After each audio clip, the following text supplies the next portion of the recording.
Hello students, now we will start the next chapter, The Enchanted Pool by C. Rajgopalachari. Enchanted means मंत्रों से बंधा हुआ और pool मतलब तालाब। ये सी राजगोपालाचारी ने लिखा। तो पहले हम लोग ऑथर के बारे में थोड़ा सा जानेंगे। चक्रवर्ती राजगोपालाचारी, सी राजगोपालाचारी मतलब इनका नाम पूरा था चक्रवर्ती Rajagopalachari, known as famous Indian lawyer, freedom fighter, politician and writer, was born on December 10, 1878। ये बहुत फेमस लॉयर मतलब वकील थे, फ्रीडम फाइटर मतलब स्वतंत्रता सेनानी थे, पॉलिटिशियन राजनीतिज्ञ एंड और राइटर और लेखक थे। उनका जन्म 10 दिसंबर 1878 में हुआ था। He is also known as Rajaji and CR and mango of साबिर। इनको राजा जी, सीआर या मार्गो ऑफ साबिर भी कहा जाता है। He was the first man to receive India's highest civilian award, Bharat Ratna. ये पहले व्यक्ति थे जिनको भारत का सबसे सर्वोच्च पुरस्कार भारत रत्न दिया गया। He was the founder of the स्वतंत्र पार्टी। स्वतंत्र पार्टी का इन्होंने शुरुआत करी थी। He was deeply religious and a pious person and follower of the Vedas and Upanishads।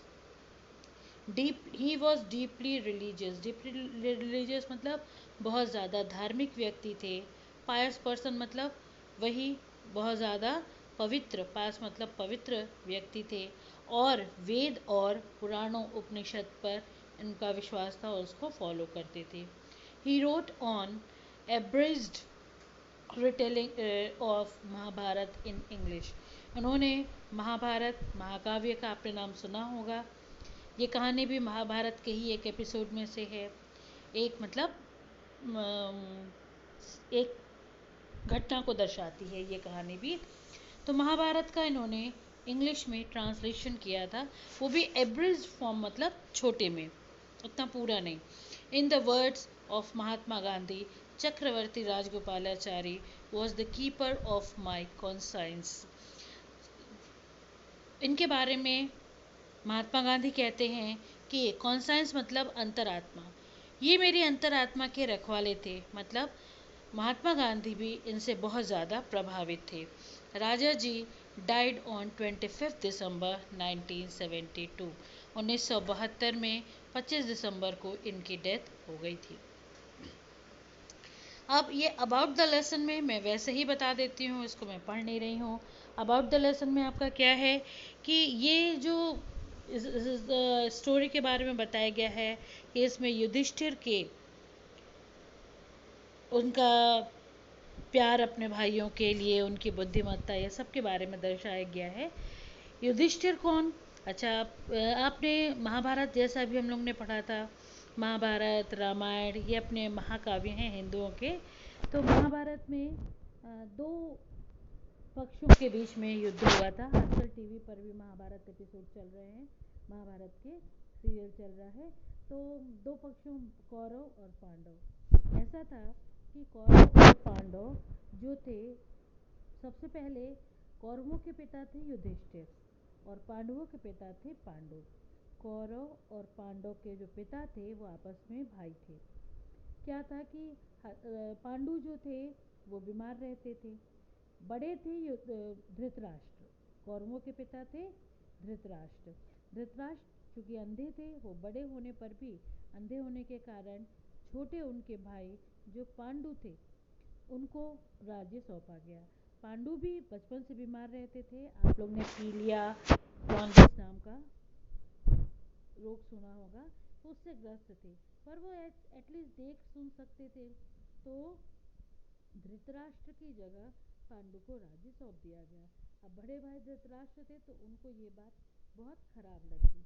अब जब उनके मन की पीड़ा को उनके जो बच्चे थे कौरव, 100 पुत्र थे उनके कौरव, तो 100 कौरव 100 भाई थे, उनके मन में भी ये था कि नहीं, हस्तिनापुर का राज्य मुझे मिलना चाहिए। छल कपट से उन्होंने अब जो पांडु के 5 पुत्र थे, युधिष्ठिर, भीम, अर्जुन, नकुल और सहदेव। कौन कौन से? युधिष्ठिर, भीम, अर्जुन, नकुल और सहदेव। 5 भाई थे, पर और कौरव 100 भाई थे। पर कौरव जो थे वो कहते हैं कि दुष्ट प्रवृत्ति के थे। उनके सबसे बड़ा भाई दुर्योधन था, और महाबली वो भी थे। जैसे ये युधिष्ठिर, भीम, अर्जुन, नकुल और सहदेव महाबली और बुद्धिमान थे।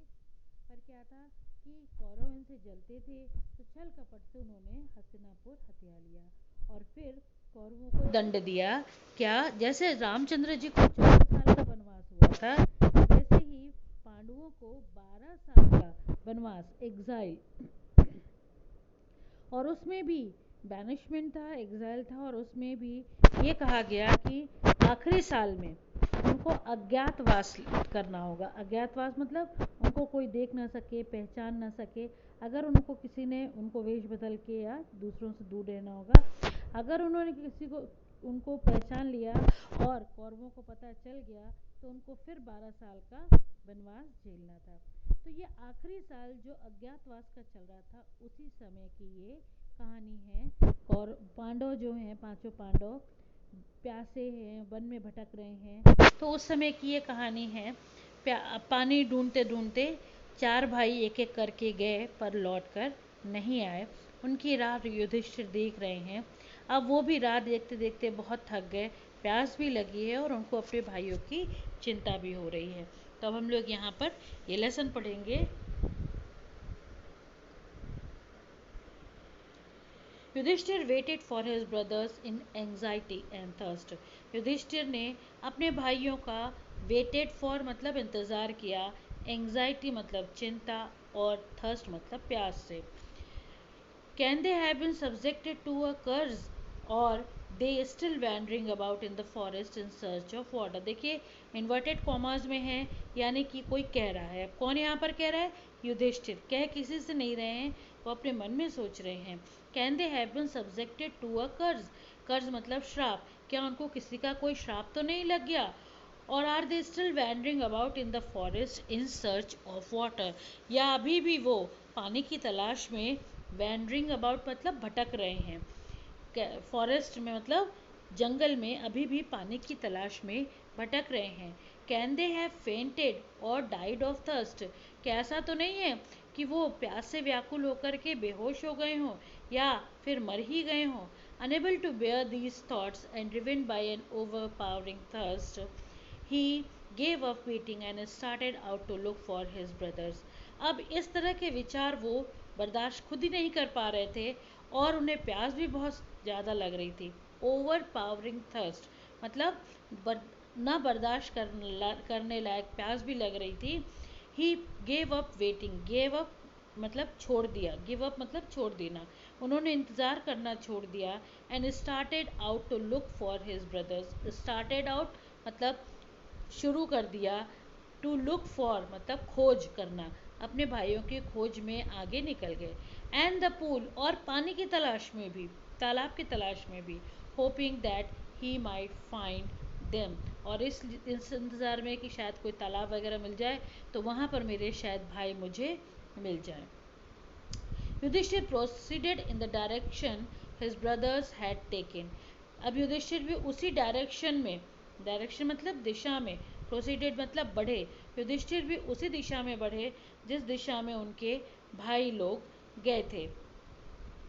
And kept on walking through tracks full of wild bear and spotted dear.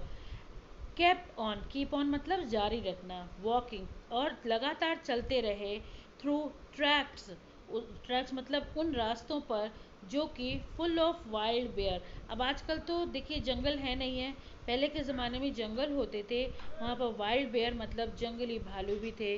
Spotted deer चित्तीदार हिरन, एंड बिग फॉरेस्ट बर्ड्स, और वहाँ पर बड़ी बड़ी बड़ी बड़ी जंगली चिड़िया भी थी। Till he came up a beautiful green meadow, तब तक चलते रहे जब तक कि वो एक ब्यूटीफुल मतलब सुंदर, ग्रीन हरे मेडो मतलब घास के मैदान तक नहीं पहुंच गए। Around a pool of clean water, और ये जो ग्रीन मेडो था, मेडो मतलब घास का मैदान, ये जो हरा घास का मैदान था, ये एक पूल के चारों तरफ था।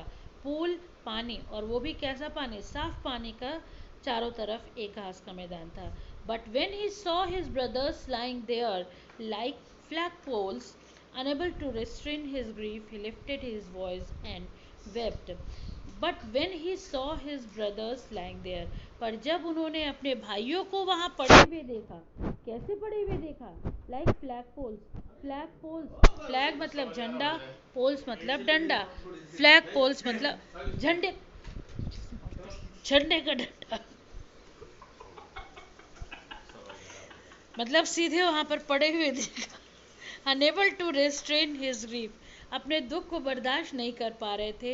He lifted his voice and wept, वो अपना आवाज़ तेज करके रोने लगे। आज हम लोग यहीं तक पढ़ेंगे, अब इसके आगे कल पढ़ेंगे।